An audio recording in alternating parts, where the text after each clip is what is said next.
दोस्तों, उत्तर प्रदेश की योगी सरकार और वहां का प्रशासन किस तरह से अपने प्रदेश में काम करता है या कर रहा है, इसका जीता जागता सबूत आप ले सकते हैं हाथरस से। हाथरस में आज लगभग एक हफ्ते से ज़्यादा का टाइम हो चुका है। लगातार किस तरह से ड्रामा चल रहा है ये आप सभी लोग देख रहे होंगे और इसी मामले पर लाखों लोग सड़कों पर उतरे हुए हैं। लेकिन अब हाथरस मामले पर योगी आदित्यनाथ और उनकी सरकार, वहां की पुलिस प्रशासन को लेकर के बीजेपी के अंदर टकराव शुरू हो गया है। खुद बीजेपी के नेताओं ने अब योगी आदित्यनाथ के खिलाफ हल्ला बोल दिया है, जिसकी जानकारी हम आपको देने जा रहे हैं। साथ ही साथ जो है बिहार से विधानसभा चुनाव को लेकर के एक बड़ी खबर है। बिहार विधानसभा चुनाव से पहले बीजेपी एनडीए यानी जेडीयू के गठबंधन की टूट की खबर आ रही है। बताया जा रहा है कि एक ऐसा मामला फंसा है जिसके चलते बीजेपी एनडीए में टकराव हो गया है। क्या है पूरा माजरा, हम थोड़ा डिटेल से आपको जानकारी देंगे, लेकिन उससे पहले एक छोटी सी रिक्वेस्ट करेंगे। अगर आपको भी लगता है कि हाथरस मामले पर योगी आदित्यनाथ सरकार को ठीक से काम करने की जरूरत है तो आप इस वीडियो को लाइक करें, चैनल को सब्सक्राइब जरूर कर लीजिए। हाथरस मामले पर अब भाजपा के नेता ही योगी सरकार को घेरने में लग गए हैं। इससे पहले भी कई बीजेपी नेताओं ने हाथरस मामले पर योगी आदित्यनाथ के प्रशासन, वहां की पुलिस और योगी आदित्यनाथ के ऊपर सवाल खड़े किए थे, लेकिन उस खबर को इतना ज्यादा तरजीह नहीं दी जा रही थी। लेकिन अब केंद्रीय मंत्री ने खुद योगी आदित्यनाथ और वहां के प्रशासन के ऊपर सवाल खड़े कर दिए हैं, जिसके बाद बीजेपी के अंदर टकराव शुरू हो गया है। खुद बीजेपी दो धड़ों में बढ़ चुकी है। दरअसल बताया जा रहा है कि पूर्व केंद्रीय मंत्री उमा भारती ने आज ट्वीट कर कहा है कि हाथरस की इस घटना से पुलिस की छवि पर असर पड़ा है। उमा भारती ने हाथरस की घटना पर सीएम योगी से कहा है कि इस घटना पर पुलिस की संदेहपूर्ण कार्रवाई से आपकी छवि पर आंच आई है।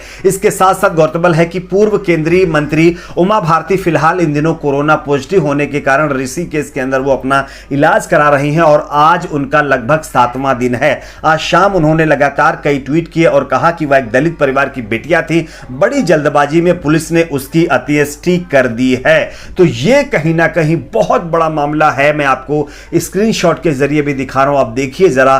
खुद उमा भारती ने का ट्वीट मैं आपको दिखा रहा हूं, आप देख सकते हैं। उन्होंने 3 से 4 ट्वीट किए हैं योगी सरकार, वहां के प्रशासन, वहां की पुलिस के ऊपर, और इससे पता चलता है कि किस तरह का काम उत्तर प्रदेश प्रशासन कर रहा है। वैसे तो उत्तर प्रदेश में राम राज्य स्थापित करने की बात कही जाती है, लेकिन राम राज्य के अलावा क्या कौन सा राज्य वहां पर स्थापित हो रहा है ये आप सभी जान रहे हैं। और इस मामले पर अब खुद बीजेपी के अंदर टकराव शुरू हुआ है। हिंदू युवा वाहिनी खुद सड़कों पर उतर गई है और कई विपक्षी पार्टियां पहले से ही सड़कों पर उतरी हुई हैं और अब एक बड़े आंदोलन की तैयारी भी हो रही है हाथरस मामले पर योगी सरकार के खिलाफ। आपकी इस पर क्या राय है नीचे कमेंट बॉक्स में जरूर बताइए और हाँ, वीडियो को लाइक जरूर करिए। चलिए बात कर लेते हैं दूसरी बड़ी खबर की। जो दूसरी बड़ी खबर है वो है बिहार विधानसभा चुनाव से पहले बीजेपी एनडीए के अंदर टकराव हो गया है और टकराव कोई ऐसा वैसा नहीं, इस हद तक बताया जा रहा है पहुंच गया है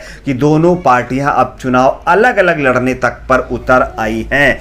एक स्क्रीनशॉट में आपको दिखाना चाहता हूं, पहले इस खबर को आप गौर से पढ़िए। जेडीयू और बीजेपी में सीट बंटवारे पर फंस गया पेंच, अलग अलग चुनाव लड़ने तक की दे दी गई है धमकी। दरअसल बिहार विधानसभा चुनाव में एनडीए की ग्रह दशा लगातार खराब होते जा रहे हैं। जहां एक तरफ लोक जनशक्ति पार्टी का मामला फंसा ही हुआ है, इसी बीच बड़ी खबर सामने आ रही है कि जेडीयू और बीजेपी के बीच सीट के बंटवारे को लेकर विवाद हो गया है। सूत्रों से मिल रही जानकारी के मुताबिक आज सीटों के बंटवारे पर हुई बैठक में बात यहां तक पहुंच गई, दोनों पार्टियों के अंदर टकराव यहां तक पहुंच गया कि अलग होकर दोनों पार्टियां चुनाव लड़ने तक की चर्चा शुरू कर चुकी हैं। जेडीयू बीजेपी में इसको लेकर के घमासान है। सूत्रों से मिल रही जानकारी के मुताबिक आज नीतीश कुमार के आवास पर जेडीयू और बीजेपी के नेताओं की बैठक हुई है। बीजेपी की ओर से देवेंद्र फडणवीस और भूपेंद्र यादव और संजय जायसवाल मौजूद थे इस मीटिंग में। वहीं जेडीयू की नुमाइंदगी जो है ललन सिंह और आरसीपी सिंह कर रहे थे। दोनों पार्टियों में सीट बंटवारे को लेकर के बातचीत फंस गई है। बीजेपी सूत्रों के मुताबिक भारतीय जनता पार्टी ने लोकसभा चुनाव की तर्ज पर आधी आधी सीटों के बंटवारे का फार्मूला जो है जेडीयू के सामने रखा, जिस फार्मूले को जेडीयू ने सिरे से खारिज कर दिया।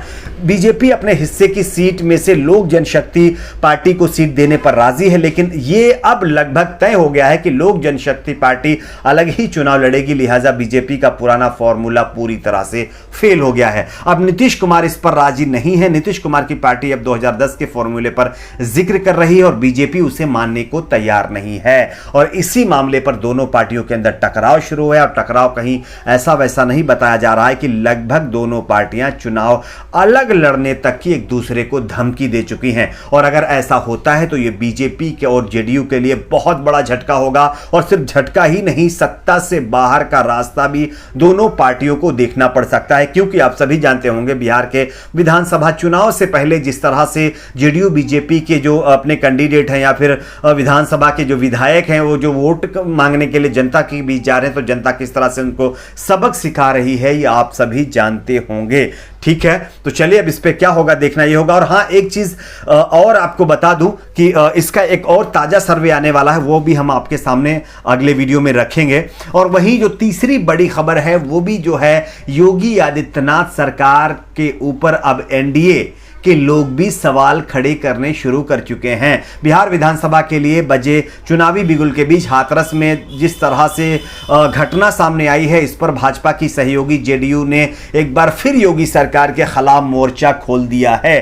पार्टी ने इस मामले में प्रधानमंत्री के हस्तक्षेप को योगी सरकार के लिए शर्मनाक बता दिया है। पार्टी ने राज्य सरकार से पूछा है कि क्या देश में दलित वंचितों के साथ दुष्कर्म के मामले में न्याय के लिए प्रधानमंत्री को हस्तक्षेप करना होगा। जेडीयू महासचिव केसी त्यागी ने एक बार फिर से बीजेपी और योगी आदित्यनाथ के ऊपर इस मामले पर तंज कसा है और बीजेपी की योगी सरकार को कहीं ना कहीं कटघरे में खड़ा कर दिया है। जहां एक तरफ जेडीयू और बीजेपी के अंदर, एनडीए के अंदर टकराव चल रहा है बिहार चुनाव में, उसके बीच ये बयान जो केसी त्यागी ने खुद योगी आदित्यनाथ और उनके प्रशासन के ऊपर खड़ा किया है, और जो किया है ये बहुत मायने रखता है कि आने वाले दिनों में अगली राजनीति क्या हो सकती है।